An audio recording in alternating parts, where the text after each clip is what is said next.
Welcome back, guys. This is day one of the Sprinter build. It's rained here for weeks and weeks, and it seems like there's one dry day. So first job when you're doing a new Sprinter or Crafter conversion, you probably know this already from all the other videos on YouTube, is sealing the plastic trims on the side panels of the van.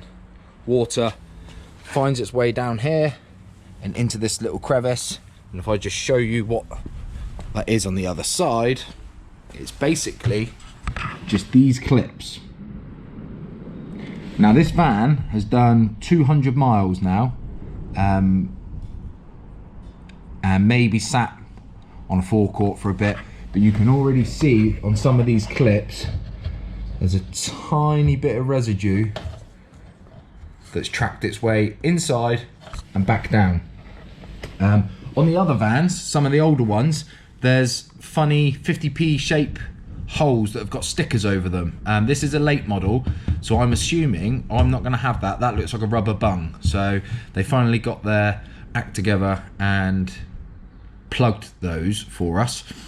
So today I'm just going to do the standard job, take them off, seal them. I'm going to show you which parts to seal, and I'm going to pop them back on. It's day one. I've got all that stuff to do inside. It doesn't feel like you're making any progress when you do a job like this that you can't even see, but if it keeps the water out, then that's good stuff. Like I say, this is done 200 miles, so there hasn't been any driving rain necessarily. I'd imagine it's the driving rain that gets in there behind those clips and gets through. And yeah, we all know the name of the game is to keep the water out and the heat in. So I'll show you how I'm going to do it.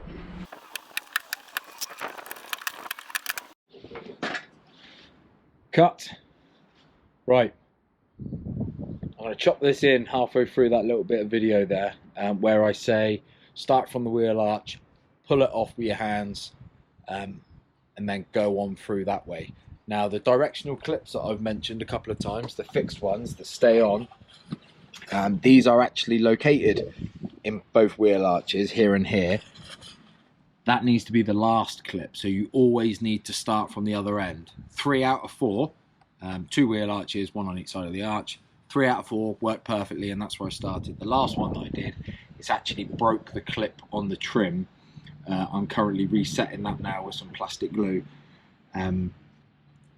So yeah, same rules apply. Wedge the trim enough to pop the first one, and then you can use your hand to get on in there and pull it off, as long as you stay horizontal away from the van and don't try to bend the trim itself. But make the wheel arch the last point, so you should remove all the poppers and then actually push it into the wheel arch, and that will release it. Don't start at the wheel arch. My mistake, bad advice, but you live and learn. So don't make the same mistake as I did.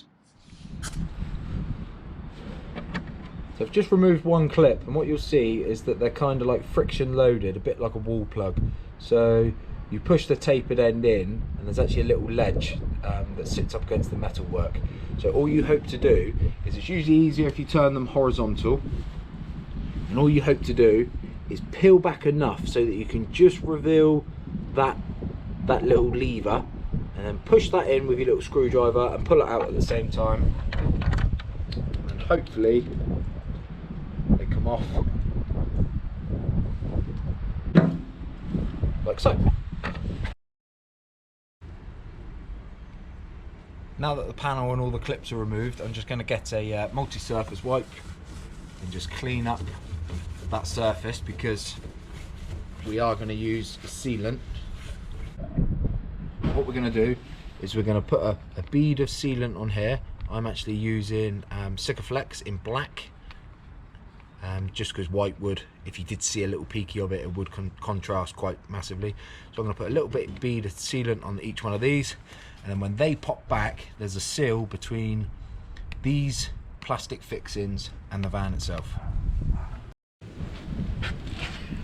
So all we're doing is we're going to put a little ring around the flattest part of these clips so that when they push back into the van, it does a nice little splurge and water can't get in there. It's probably worth mentioning that for those eagle eyes out there, you'll probably notice that one clip has been left on. Now that clip is actually, the other side of that is the wheel arch, so that's not going to affect us. This is a fixed clip that goes in a groove like this. So what you end up doing is start the panel further this way when you're putting it back on, and you actually slide it on to that clip and then go ahead and push the rest in. And what you'll also notice that there's a bit of movement in the first clips. So these clips can move left to right slightly, and as they get further up, they become actually fixed, non-movable. That's to allow you to slide them into position and go ahead and fix that. But up this end, there is no movement whatsoever. So you start from the end of the fixed clip. So there we are, guys. Each one just got a little ring, a nice generous donut of black gunk around each one. This is where you have to be careful not to cover yourself in horrible stuff. So I'm just putting the side repeater light back on.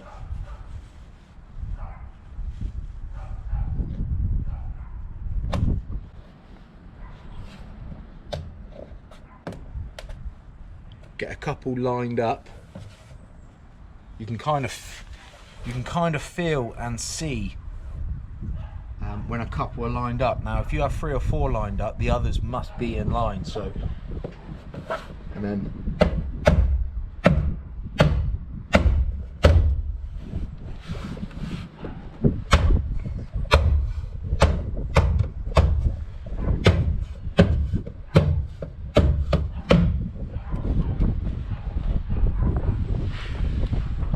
if we're in any doubt, get the go inside and make sure that the clips that we can see have splayed out and are doing their job. So let's go inside and have a look.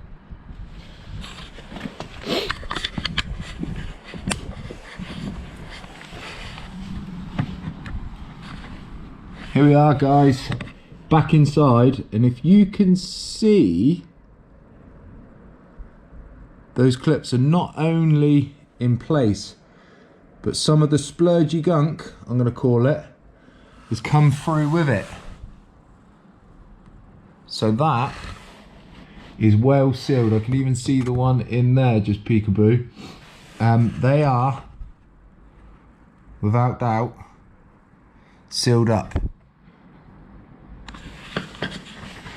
So now all I've got to do is repeat that 1, 2, 4, 5 times maybe. So like I say, it doesn't feel like you're getting anywhere further, but it is essential.